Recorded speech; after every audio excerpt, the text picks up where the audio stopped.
This video is sponsored by SBO. It is portable part-time job company in the India.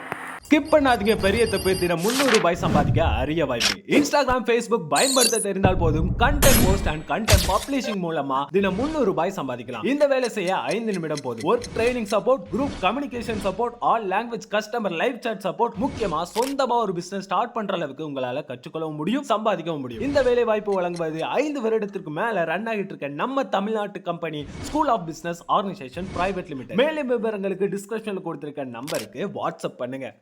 எலுமிச்சை சாறு. இப்போ நம்ம எலுமிச்சை சாறு குடித்தோம்னா இரைப்பை புண் வந்து கம்ப்ளீட்டாக வந்து குணமாகும். இதுதான் நம்மளோட சித்தாவில் வந்து சொல்லியிருக்காங்க.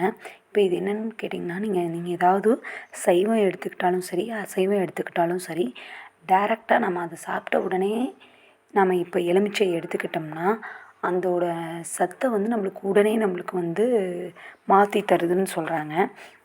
எலுமிச்சை, எலுமிச்சை இந்த சிட்ரிக் ஆசிட் மாதிரி இருக்கிற எலுமிச்சை, நம்ம சைடுக்கு இருக்கிற கொழும்புச்சம்பழம், இப்படி ஆரஞ்சு, இது எல்லாமே.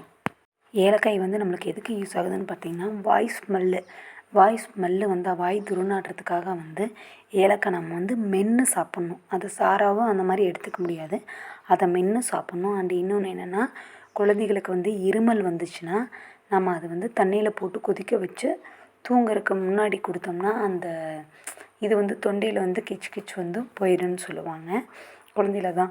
ஆனால் வந்து இரைப்பை புண்ணு இருந்துச்சுன்னா வந்து கண்டிப்பாக வாய் துர்நாற்றம் இருக்கும். அதுக்காக தான் வந்து மென்று சாப்பிட்ணும் ஏலக்காய். சுண்டைக்காய் வந்து பார்த்திங்கன்னா நம்மளுக்கு ஜீரண சக்தி வந்து ரொம்ப அதிகப்படுத்தி தரும். இப்போ வாரத்துக்கு ஒரு 2 டைம் 3 டைம் அந்த மாதிரி வத்தலாவோ ஏதோ ஒரு வகையாகவோ வந்து நம்ம சுண்டைக்காய் வந்து சாப்பிட்லாம். பொரியலாகவும் எடுத்துக்கலாம், ரொம்ப நல்லது, டேஸ்ட்டாகவும் தான் இருக்கும். நீங்கள் வந்து வத்தல் போட்டு வச்சுக்கிட்டிங்கன்னா, நம்ம எல்லாத்துக்குமே மோர் மிளகாய் அந்த மாதிரி செஞ்சு வத்தல் மாதிரி வச்சுக்கிட்டிங்கன்னா பழைய சாப்பாட்டு கூட கடிச்சிட்டு குடித்தா அதுவும் நல்லது தான். சுண்டைக்காய் வந்து வாரத்துக்கு 2 வீக் வந்து சேர்த்துக்கணும். கம்மங்கூழ் வந்து நம்ம வந்து வெய்ய காலத்தில் தான் வந்து அதிகமாக குடிப்போம். உஷ்ணத்தை வந்து நம்ம சூட்டை தணிக்கிறதுக்காக தான். அதுவும் வந்து நம்ம காட்டுக்கம்பு வந்து சேர்த்துக்கூடாது. காட்டுக்கம்புங்கிற வந்து அது எப்பவும் போல் சாப்பாடு மாதிரி ஹீட்டு தான். ஆனால் வந்து நாட்டு கம்புன்னு சொல்லியிருக்கும், குட்டி குட்டியாக இருக்கும், அதுதான் வந்து சேர்த்துக்கணும்.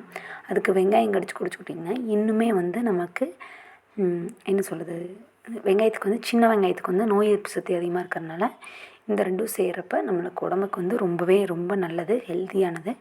எல்லாருமே சாப்பிடுங்க.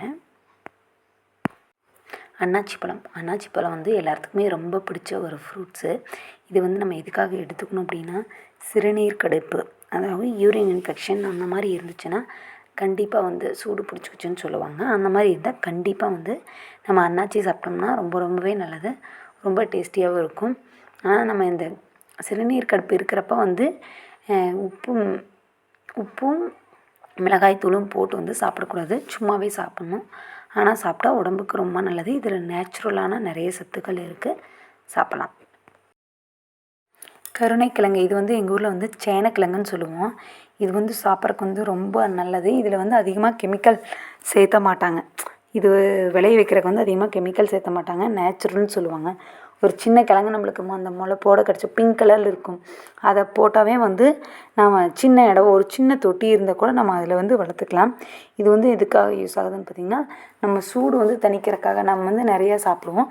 ஆனால் இது சூடு தணிக்கிறதுல வந்து பெஸ்ட்டுன்னு சொல்கிறாங்க. அகத்திக்கீரை, இது வந்து எதுக்காக சாப்பிட்லான்னு பார்த்திங்கன்னா, நம்ம வந்து ரொம்ப டென்ஷன் ஆகிறோம் பார்த்திங்களா, நம்மளுக்கு ரத்த கொதிப்பு ஆகுது இல்லை, அந்த டைமில் வந்து நம்ம அகத்திக்கீரை வந்து அடிக்கடி நம்ம எடுத்துக்கிட்டோம்னா இந்த டென்ஷனும் குறையும். நம்மளுக்கு வந்து ரொம்ப சத்து, அகத்திக்கீரையில் வந்து அந்தளவுக்கு முருங்கைத்தலையும் சரி அகத்திக்கீரையும் சரி அந்தளவுக்கு ரொம்ப சத்து இருக்குது. பன்னீர் திராட்சை, இது வந்து கருப்பு திராட்சைன்னு சொல்லுவோம். பன்னீர் திராட்சை இது வந்து ரொம்ப ஸ்வீட்டாக இருக்கும். இது ட்ரை ஃப்ரூட்ஸாகவும் எடுத்துக்கலாம். அது வந்து டெய்லி தண்ணியில் போட்டு குடித்தோம்னா, ட்ரையாக இருந்து எடுத்து குடித்தா தண்ணியில் போட்டு குடித்தோம்னா நம்மளுக்கு வந்து ப்ளட்டு நல்லாவே இன்க்ரீஸ் ஆகும். இந்த பன்னீர் திராட்சை இப்படி சாப்பிட்றப்ப, அப்படியே நேச்சுரலாக சாப்பிட்றப்ப பார்த்திங்கன்னா வந்து நம்மளுக்கு கொலஸ்ட்ரால் வந்து குறைக்கிறதுக்காக வந்து இது சாப்பிட்றோம். இது ரொம்ப நல்லது.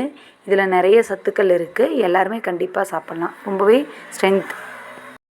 மணத்தக்காளி கீரை, இது வந்து எங்கள் ஊரில் வந்து கரிஞ்சி குட்டி பழம்னு சொல்லுவோம். இது வந்து பார்த்திங்கன்னா வந்து நம்ம வாந்தி வர வாந்தி வராமல் இருக்கிறக்காக இது சாப்பிடணும். இப்போ கன்சீவாக இருக்கிறவங்களுக்கெல்லாம் வாமிட்டிங் செஷன் இருக்கும்ல, அந்த டைமில் வந்து இவங்க சாப்பிட்டாங்கன்னா ரொம்ப நல்லா தேங்காய் திருவி போட்டு கரெக்டாக வதக்கி சாப்பிட்டா வந்து ரொம்ப நல்லது. இந்த பழமும் வந்து எடுத்துக்கலாம், ரொம்ப சத்து தான் இது, ரொம்ப யூஸ்ஃபுல்லாக இருக்கும்.